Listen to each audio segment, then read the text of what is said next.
त्रिशूल FM पर आप सब चुन किए हैं हमारे सूरीनाम के प्यारे जनता लोगन।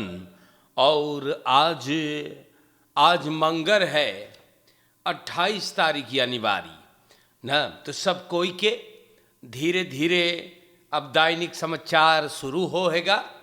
तो सब कोई के अस्सलामु अलैकुम, नमस्ते, राम राम, खुद नाफंद खुद मेदख, जो भी हो ना, जोन भी आप एक्सेप्टेर करे, आपको हम लोग भेज रहे हैं। और दैनिक समाचार तो सूरीनाम के प्यारे जनता और आगे में चल करके यूट्यूब से, फेसबुक पर, इंटरनेट, वेब रेडियो, ऑनलाइन और TBN के ऐप अगर आपने डाउनलोड किए हैं अपने टेलीफोन पर गूगल प्ले स्टोर से, तो ये प्रोग्राम भी आप तक आता है। टेलीविजन का नाम 20.6 पर भी एन सूरीनाम देश से हम आपको बहुत प्यार देला। यूट्यूब पर भी बड़ा फीवर्स हैगा। तो आप लोगों के चेहरे की मुस्कुराहट सलामत रहे। फरियारी बाटो, कौन खुशी के बाद भइल हैगा, मुबारकबाद है, आपके बधाई है। बीमार बाटो अपने घरे या तो सिकनहैश में बाटो, तो आपके तंदुरुस्ती के लिए दुआ प्रार्थना है। कौन आपके परिवार में गुजर गए तो हम लोगन आपके दुख में शामिल बाटी। और सूरीनाम में आए आप तो स्वागत है। सफर करोगे तो आपके सफर में आसानी हो। जनता लोगन हम शुरुआत करेंगे और ब्रॉन स्टार न्यूज होगा। तो स्टार न्यूज से पहले पहले हम लोगन वेर बरेख्त आपको देते हैं और सब बोले हैं बयन एन ऑनवेर्स बयन खदूरंद दख। तो बोले हैं कि बवलत रही, शाम में बारिश का प्रोग्राम रही और बरखा पे कांस 100% यानी कि बारिश होगा। एन 4 आफंत में यानी रात तलक भी बारिश होएगा।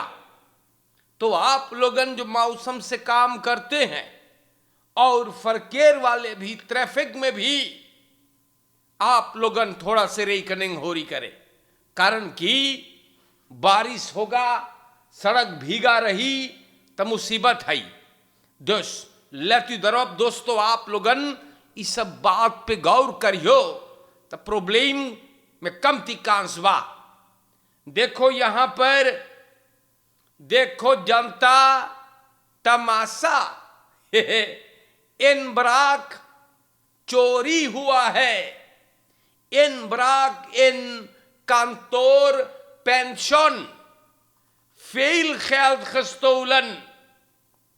तो हमारे सूरीनाम के जनता एगो पेंशन में परमारी बो नॉर्थ में ना बड़ी हंगामा होइगे। अब पेंशन कौन सी है ये आप लोग तो जानो है, या अब शायद हमार पुरनियन न जानत होइए तो बताना जरूरी होता है ना। तो पेंशन ये है जहां पे औरत लोगन या मर्दाना, औरत दूसर कोई का आदमी संगे और आदमी दूसर कोई का औरत संगे ना। कोई अपने आदमी अपने औरत के लेकर थोड़ी ना पेंशन में जाइए ना। तो जात है पेंशन में ई लोगन न जाके बैठ के एक दूसरे ताके है ना, सेक्स के लिए जाते हैं। खोल के बताते हैं भैया, कोई छोटा लड़का थोड़ो है। तो ऐसा एक जगह पे जहां पे गुलछड़े होते हैं, नॉर्थ में एगो पेंशन में से दफ्तर से 600,000 एसरदेई $3,000 और 100 यूरो चोरी भइल है। अब बात यह है भाई कि पेंशन में तो बड़ी ग्राहक जा है ना, इसीलिए तो इतना पैसा है। कोई साहित्य दे देले हो सके है। फरदाख्तन स्खुतिंग से आइल है कूद करके और खिड़की उखाड़ के अंदर गइल हैगा। बंदूक भी चोरी हुआ और सूरीनाम के जनता ये औरत जो नालिश करी सुकरे आदमी बंदूक है, फर्क नहीं है बंदूक के। और पॉलिसी अब अंदर सूख करे तो इतना सारा आमदनी एक पेंशन का तो देश के जनता ये बात लिखल है स्टार न्यूज पर। और आगे बढ़ेंगे हम अपने तरीका से। आप लोगों को बताना तो चाहिए ना कि क्या हो है। अब हम आप लोगन को लेकर के जब आगे बढ़ते हैं, फरदाख्त दी एंटेरन werd opgespoord ingerekend. तो फरदाख्त ब्लैंकनदाल जोन opsporingslijst पे था सिपाही का, नार्कोटिका ब्रिगाद का, ये सनीचर को बंद होगा, पकड़ा करके बंद हो गया। सिपाही सर्फेयर करत रहा और इनको पाइगे, इनको सबन पहचानिल है। और उपम्बार मिनिस्टेरी बोले एक के भीतर किया जाए। तो ये फरार था ब्लैंकनदाल और अब ब्लैंकनदाल पकड़ा गया है तो हवालात में इनकर दाल खिचड़ी बनेगा तो देश के जनता ये सब सोचे भाग जाएंगे ना। लेकिन ऐसे न थोड़ी प्यारे भाइयों, ऐसे ही देई her open supermarkt na her controller kassa system। प्यारे भाइयों, सुपरमार्केट लोगन जो नपन कासा के बबाल अब ठीक कर दिए हैं। इकोनॉमी से कंट्रोल दिन उ लोग के इजाजत दे दिया और लोग खुल गए बा। सुपरमार्केट यही आंतन द्राख्तवेख में एक कासा में बबाल था भैया, अंदर था, ई हेयर स्टाइल किया है और अब खुल गए बा। और कलाख्त समाज से गए रहा जो उनके कासा बनना ठीक थे, सब ठीक भाई लेगा। या कंकाउंट्री स्ट्रात नंबर 7 तक में एक सुपरमार्केट बंद किया गया। लहसुन बसलाख में आमदद बहुत महंगा बिकात रहा। दुकानदार बोले हमें इनको बनना है, दिखाई ना पाइस। और एक के भी सबन बोले रिकनिंग पे किने रहली तो अब अंदर सुख है। और पता चलल कि दुकानदार को इनको बन न देवल गईल हैगा। प्यारे भाइयों, ये सब चीज दुकानदार लोग करे है और ये मामला पॉलिसी लगे बा। तो आप लोगन के गांव में भी अगर तनी से आपको लगे कि महंगाई है तो नालिश करियो। इन नहीं फिरनल और व्हाट्सएप करियो 85 915 और 48 49 पर बोलिए तो दुकानदार लोगन के गुस्सा लगे हैगा। बाकी आप लोग खुद सुने हैं कि दुकानदार लोग क्या करे है। अब फरेनकलीर्स कहां है भैया? तुहार दुकानदार लोग जब बवाल करे है तो उ लोगन के आप लोग भी सभा लगाओ, बातचीत करो। तो प्यारे भाइयों, आगे आपको लेकर के चलते हैं और यही सब चीज देखो भैया हम बताइला है खाली मुसीबत। आगे बढ़ते हैं। अब स्टार न्यूज से हमारी गईली हैगा वाटरकांत नेट पर।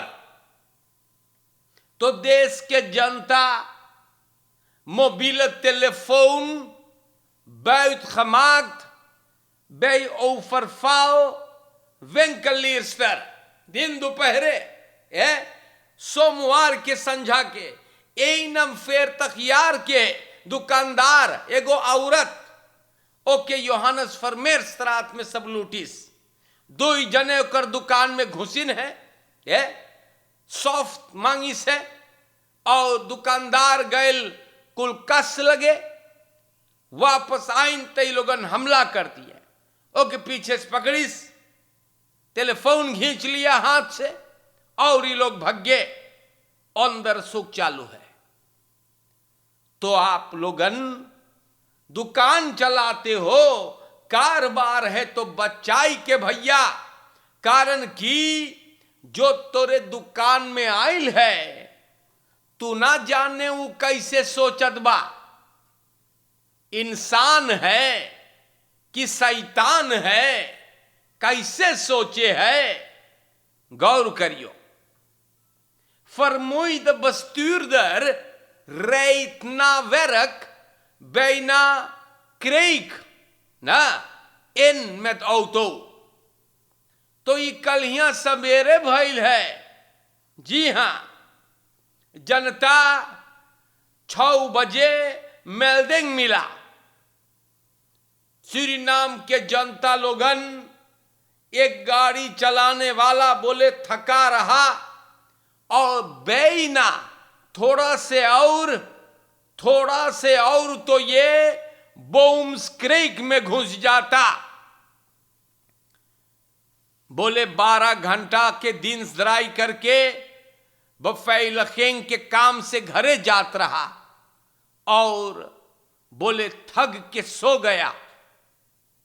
शुक्र है कि ये बच गया है ना, और गाड़ी बैरम तक गई, वरना बड़ी बवाल रही।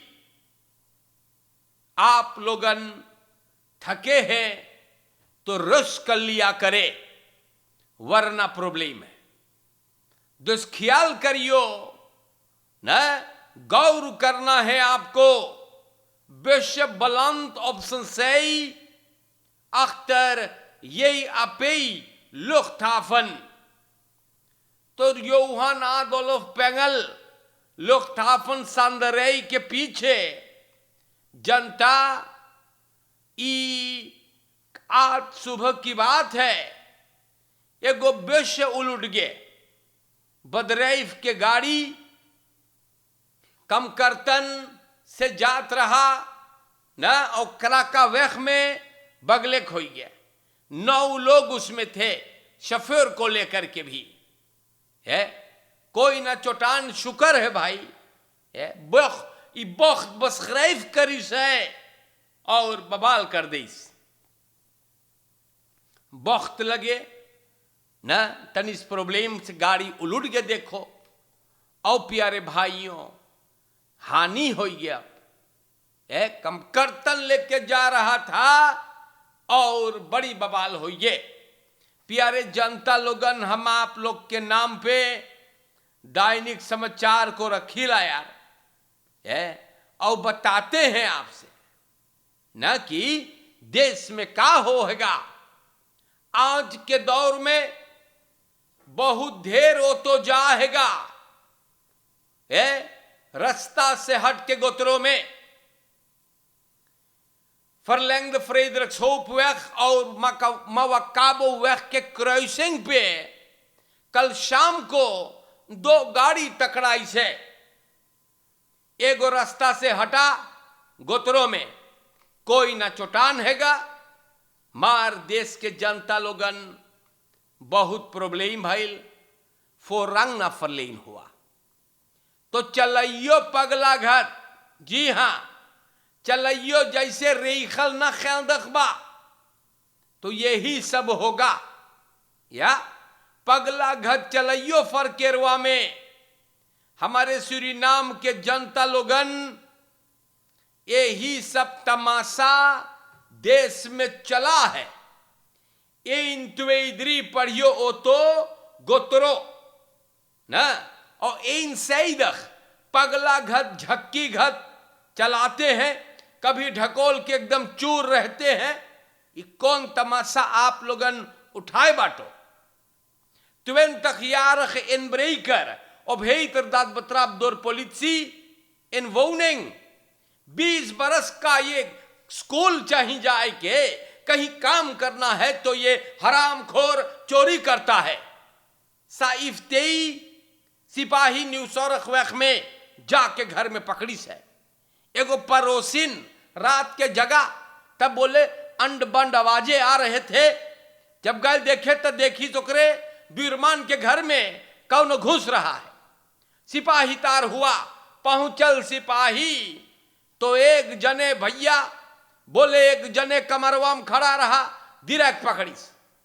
तो देश के जनता ऐसे चाहिए। और कंट्रोल जब हुआ तो आखरम न के मट्ठी न रहा, सब इनके पास मिलल हैगा। और सूरीनाम के जनता अंदर सुख जब भइल तो सामने आता है कि ये 20 साल का चोर न एल्फ यानीवारी इसी साल में एक बरोफेंग से था हरामखोर, जहां पे एक तुरेस को लूटा गया था। तो देश के जनता स्कूल पढ़े के ना बोलो, तुवें तखियार के ये हैगा। अभी से ये हाल है तो ये और बड़ा हो कि कितना खतरनाक बनेगा, ये अंदाजा होगा आपको। और अगर इसी तरह रहा तो कहीं ना कहीं भागते हुए ये कुत्ते की मौत मरेगा सिपाही के गोली से।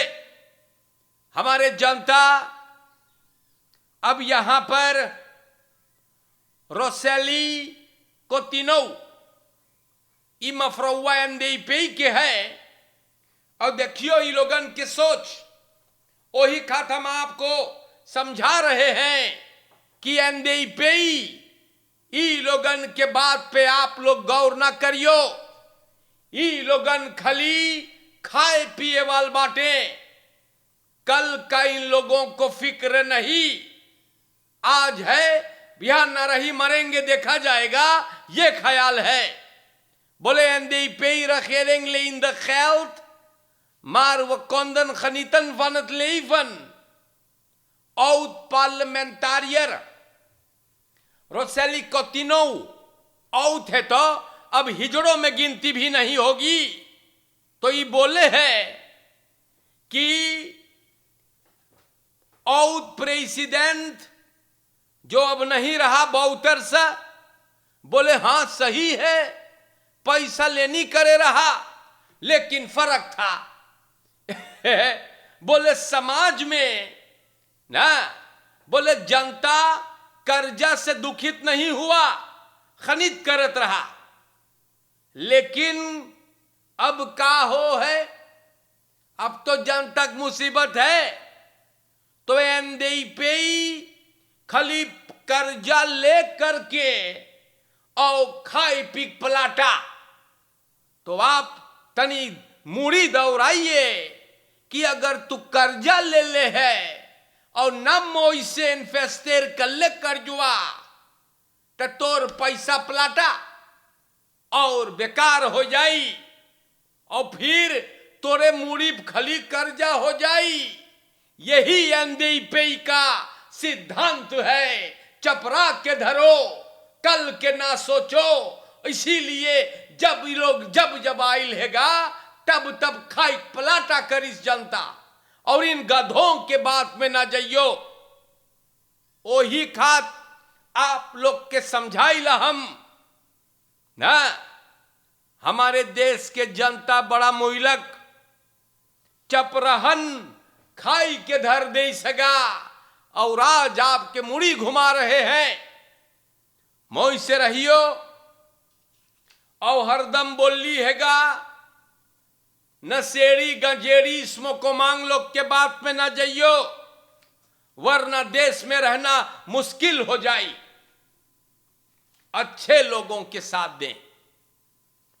देश के जनता खत्म करने से पहले हम आप लोगन से बतावे भी कि फरकेर में आप लोग ख्याल कीजिएगा यार, कारण कि बहुत प्रॉब्लम हो है फरकेर में, और चोरन चपाटन भी उद्यान है। सावधान रहे आप यार, लकड़ पेंच आईबी मलीछ लोग से भी बच करके। और रोज समझाइल कि आपके खसेन, आपके परिवार जो है वही आपके धन दौलत है, उसे आप हिफाजत से रखे और कायम रखे।